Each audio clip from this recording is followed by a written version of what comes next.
नमस्कार दोस्तों।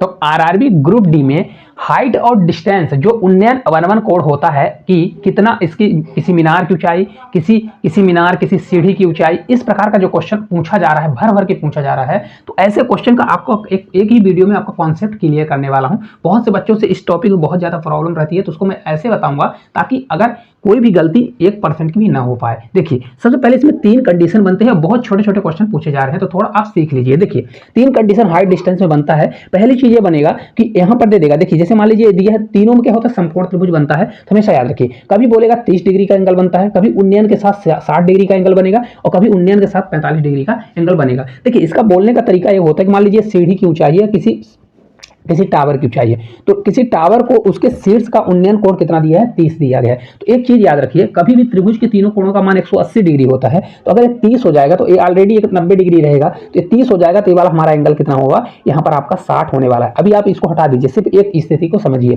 तो देखिए, ये जब 30 होगा तो ये हमारा 60 हो जाएगा। तो हमेशा एक चीज याद रखिएगा, 30 के सामने हमेशा 1 होता है। क्या होता है, 30 के सामने 1 होगा और 60 के सामने हमारा कितना हो जाएगा, ये √3 होगा। 60 के सामने कितना होगा, √3। और 90 के सामने कितना हो जाएगा, तो 90 के सामने हमारा 2 होने वाला है। देखिए कैसे होगा, तो देखिए हमेशा क्या होता है, पाइथागोरस प्रमेय लगेगा। तो क्या होता है, ए का स्क्वायर मतलब इसका स्क्वायर और प्लस इसका स्क्वायर होता है ना, तभी तो कर्ण निकल देगा। इसका स्क्वायर करेंगे तो 3 आ जाएगा, 3 + 4 तो √4 कितना होता है, ये 2 हो जाएगा। तो हमारा कर्ण 2 आने वाला है। तो इसका क्या रेशियो क्या बनता है, तो इसका अगर आप रेशियो याद रखेंगे तो इसका रेशियो मतलब यहाँ पर अगर इसको लिखना चाहें 30 डिग्री, 60 डिग्री और 90 डिग्री, इसका रेशियो बनता है, देखिए 30, 60 और 90। देखिए इसका रेशियो क्या बनेगा, 30 में 1 बनेगा, 60 में √3 बनता है और 90 में कितना बनेगा, 2 बनने वाला है। ठीक है, इसी बस को आप याद रखेंगे तो इस क्वेश्चन को पूरे आप हाइट और डिस्टेंस के क्वेश्चन को बिना देखे ऐसे क्वेश्चन बिना पेन कॉपी के भी कर सकते हैं। ठीक है, ये हमारी पहली कंडीशन हो गई। अब इसको देखिए हटाइए। अब दूसरी कंडीशन, सेम इसी कंडीशन में एक चीज और है कि कभी उन्नयन कोण कितना बोल देगा, 60 डिग्री है। तो जब 60 डिग्री बोल देगा तो एक कोण तो ऑलरेडी 90 डिग्री रहेगा। कितना रहेगा, एक कोण हमेशा उसमें 90 डिग्री ही बनता है। ठीक है, हाइट डिस्टेंस में। तो ये 60 हो जाएगा तो ये हमारा कितना हो जाएगा, ये हमारा 30 डिग्री हो जाएगा। 30 डिग्री होएगा कि नहीं होगा। तो मैंने आपको बताया 30 के सामने की जो भुजा होती है, 30 के सामने कितना होगा, हमेशा 1 होगा, क्योंकि 30 छोटा है तो छोटा 1 हो जाएगा। 60 के सामने कितना होगा, यहाँ पर √3 होगा। 60 के सामने कितना होगा, √3। और जो 90 डिग्री के सामने होता है कर्ण कहलाता है। तो कर्ण हमेशा क्या होगा, इन दोनों का स्क्वायर करिए और प्लस करके अंडर रूट लगाइए। 3 का स्क्वायर करेंगे 3 आ जाएगा, और √3 का स्क्वायर 3 होगा, 1 का स्क्वायर 1, तो 3 1 4, तो √4 कितना होता है, ये 2 आ जाएगा। तो यहाँ पर कितना रेशियो बनेगा, तो कभी भी जैसे 60 डिग्री और 30 डिग्री और हमारा ये 90 डिग्री का अगर रेशियो बनता है तो यहाँ पर कितना बनेगा, तो यहाँ पर देखिए 60 के सामने हमेशा 3 आएगा और 30 के सामने हमेशा 1 आएगा और 90 के सामने हमेशा 2 आएगा। ये आप दूसरी कंडीशन को याद रखिएगा बस, और आपको कुछ भी नहीं करना। उम्मीद करेंगे कि ये 2 कंडीशन आपसे अगर इस प्रकार के क्वेश्चन आएंगे तो दोनों कंडीशन के क्वेश्चन आपसे बन जाएंगे।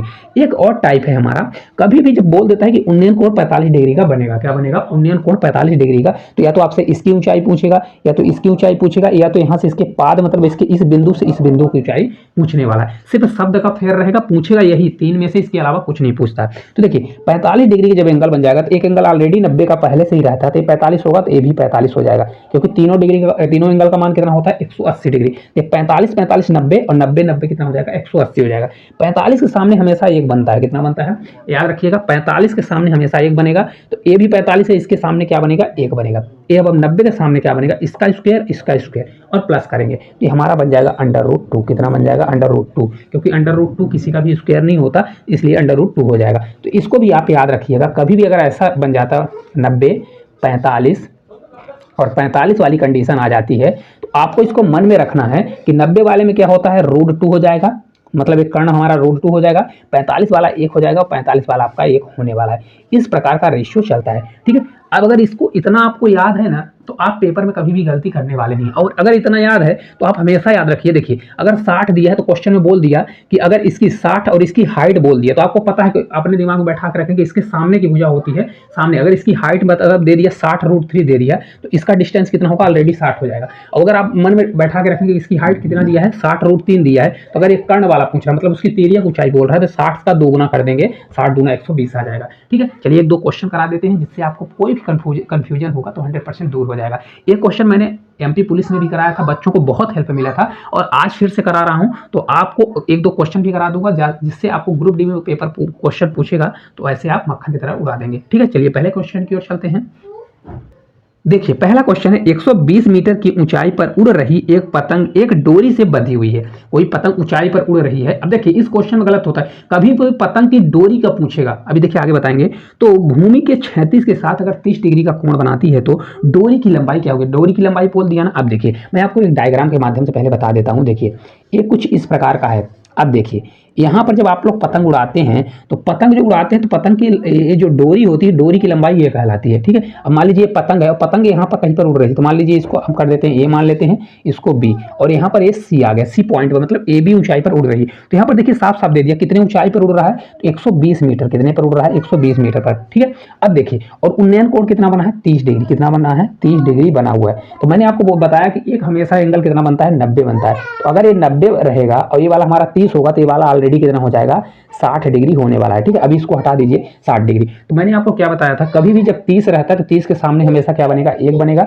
60 के सामने कितना बनेगा? √3 बनेगा। कितना बनेगा? √3। और 90 के सामने कितना बनेगा? तो 90 के सामने आपका हमेशा 2 बनने वाला है। ठीक है, इतना आपको पता है। अब देखिए यहाँ पर दे दिया है, क्या दिया है? पतंग की हाइट कितना, मतलब कितनी ऊंचाई पर उड़ रहा है। तो यहाँ पर हाइट दे दिया 120। कितना उड़ रहा है? 120 उड़ रहा है। कितना उड़ रहा है? 120। देखिए क्वेश्चन बोला कि 120 मीटर पर उड़ रहा है, लेकिन होता क्या है एक्चुअल में 1 होता है। तो 1 बराबर 120 करेंगे तो मतलब 1 का मान 120 के बराबर आ गया। तो बोल रहा है पतंग की डोरी, तो पतंग की डोरी क्या होती है? हमेशा तिर्यक होती है। तो 1 बराबर अगर 20 है तो 2 बराबर कितना आ जाएगा? 2 बराबर हमारा कितना हो जाएगा? 120 का अगर मल्टीप्लाई करेंगे तो 120 मल्टीप्लाई अगर 2 करेंगे तो हमारा 240 आ जाएगा। अब देखिए 240, ये तो आप इसमें यहाँ शॉर्ट में कर लिए, लेकिन आपको यहीं पर अगर करना हो तो हमेशा देखिए किस प्रकार से करेंगे। देखिए 90 यहाँ पर इस प्रकार लिखिए, 90 30 और ये 60 हमारा रेशियो बनता है। 3 रेशियो बनता है, मैंने आपको बताया हुआ है। देखिए 90 30 60 का रेशियो कभी भी बनता है तो यहाँ पर आपका 2 बनेगा और ये आपका 1 बनेगा और ये आपका कितना बनता है? तो ये आपका √3 बनता है। कितना बनता है? √3 बनता है।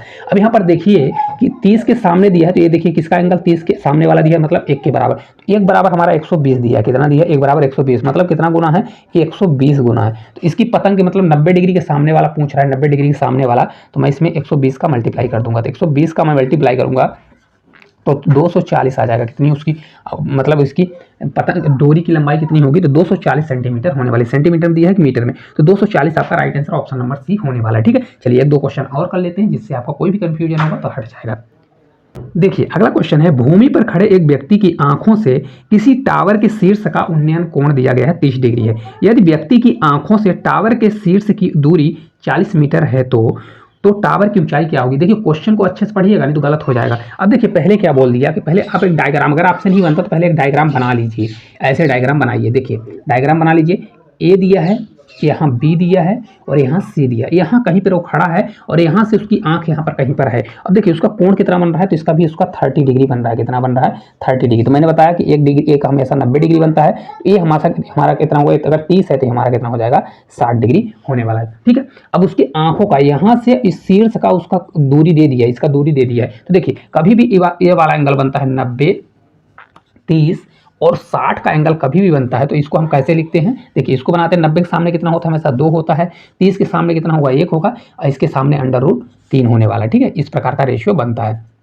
अब देखिए यहाँ पर किसकी ऊंचाई दे दिया है, तो देखिए साफ साफ बोल रहा है कि उसकी आंख, यदि व्यक्ति की आंख से टावर के शीर्ष की दूरी कितनी है? 40, मतलब इसकी दूरी दे दिया है 40। कितना दे दिया है? 40। तो किसके सामने है? 90, और 90 के सामने हमेशा कितना होता है? 2 होता है। 90 के सामने अगर 2 है तो 2 बराबर मैं क्या करूंगा? 2 बराबर मैं 40 कर दूंगा। एक का मान कितना आ जाएगा? 20 आ जाएगा। कितना आ जाएगा? 20 आ जाएगा। तो क्वेश्चन में बोल क्या रहा है? तो बोल रहा है टावर की ऊंचाई, टावर की ऊंचाई क्या होगी? ये ऊंचाई होगी। अगर चाहे इसको x मानिए, हालांकि आपको मानने की जरूरत नहीं है। तो किसके सामने है? 30। 30 के सामने वाली वैल्यू निकालना है, तो 30 के सामने हमेशा 1 होता है। तो देखिए अगर 2 बराबर 40 है तो 1 बराबर 20 हो गया। तो अगर 1 में मैं 20 का मल्टीप्लाई करूंगा तो हमारा 20 आ जाएगा, मतलब 20 मीटर उसकी हाइट होने वाली। किसकी हाइट? तो मीनार की हाइट, चाहे इसको यहाँ पर लिख सकते हैं, कितनी हो जाएगी? 20 मीटर हो जाएगी। अब देखिए इस क्वेश्चन को ना बहुत से बच्चे बोलेंगे क्या करा रहे हो, ऐसे ही क्वेश्चन आ रहे हैं। बहुत से बच्चों से ऐसे भी क्वेश्चन नहीं बनते हैं। अब जिसकी मैथ बहुत स्ट्रॉन्ग है उनको लग रहा होगा कि हलवा है, लेकिन ये क्वेश्चन क्या है कि अगर आप इसको कर लेंगे, जो बच्चे थोड़ा मैथ में कमजोर रहते हैं उनके लिए बहुत ही आसान हो जाएगा। ठीक है, चलिए अगले क्वेश्चन की ओर चलते हैं। 20 आएगा इसका राइट आंसर। देखिए अगला क्वेश्चन है, एक पतंग भूमि से 50 मीटर की ऊंचाई पर उड़ रही है।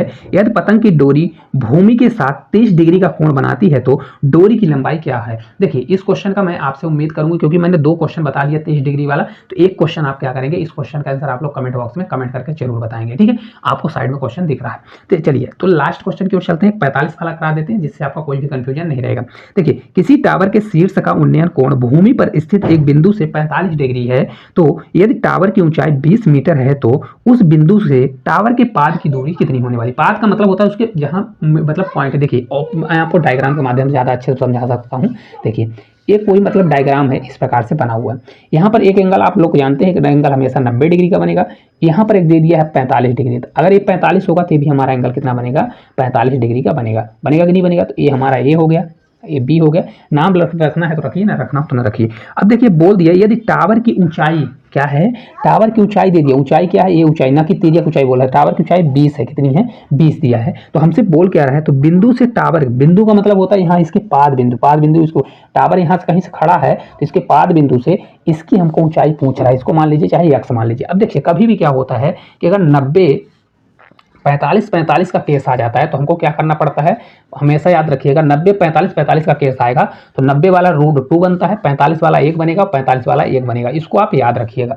ठीक है, अब देखिए यहाँ पर देखिए 45 के सामने कितना दिया है, 20 दिया है, मतलब 45 के सामने कितना है 20, एक बराबर हमारा 20 होगा, मतलब एक कितना गुना है, एक 20 गुने के बराबर है। कितने गुने के बराबर है, 20 गुने के। तो हमको ए निकालना है, तो ये भी 45 के सामने ही दिया है, तो ये कितना होगा, तो 45 सामने 1 होगा, तो ये कितना हो जाएगा, तो हमारा राइट आंसर अगर 20 का मल्टीप्लाई 1 में करूंगा तो 20 आ जाएगा। अब देखिए मैंने आपको बताने के लिए यहाँ पर इस प्रकार से किया है, आपको ये भी नहीं करना पड़ेगा, आप दिमाग से लगा सकते हैं। अगर अपने मन में भी सोचेंगे कि 45 के सामने 20 है तो 45 सामने भी 20 हो जाएगा, तो इसको आप मुझवानी भी कर सकते हैं और क्वेश्चन को बिना मतलब ऐसे देखते ही सॉल्व कर सकते हैं। तो उम्मीद करते हैं मैंने पूरे क्वेश्चन आपको करा दिए हैं, क्योंकि इसी लेवल के क्वेश्चन पूछे जा रहे हैं। जो मिक्स क्वेश्चन थोड़े हाई लेवल के होते हैं वो क्वेश्चन नहीं पूछे जाते। हालांकि अगर ऐसे क्वेश्चन पूछे जाएंगे तो उनसे रिलेटेड जो क्वेश्चन बन सकते हैं, मैं पूरी आपकी कोशिश करूंगा कि 10 से 5 मिनट में कवर कराने की, कि इसी प्रकार का मैं वीडियो लाता रहूँ। अगर आपको इस प्रकार की वीडियो अच्छी लगती है हर टॉपिक पर, तो आपको इसको ज़्यादा से ज़्यादा शेयर करिए, और जिस टॉपिक पर आपसे नहीं बनता तो उसको जरूर कमेंट करिए, मैं उसके लिए आपको 10 से 5 मिनट की वीडियो जरूर बनाऊंगा। तो अगर आप चैनल पर नए होंगे तो चैनल को सब्सक्राइब करिएगा और साथ ही साथ इसको ज़्यादा से ज़्यादा शेयर करिएगा। तो आज के लिए इतना ही, धन्यवाद।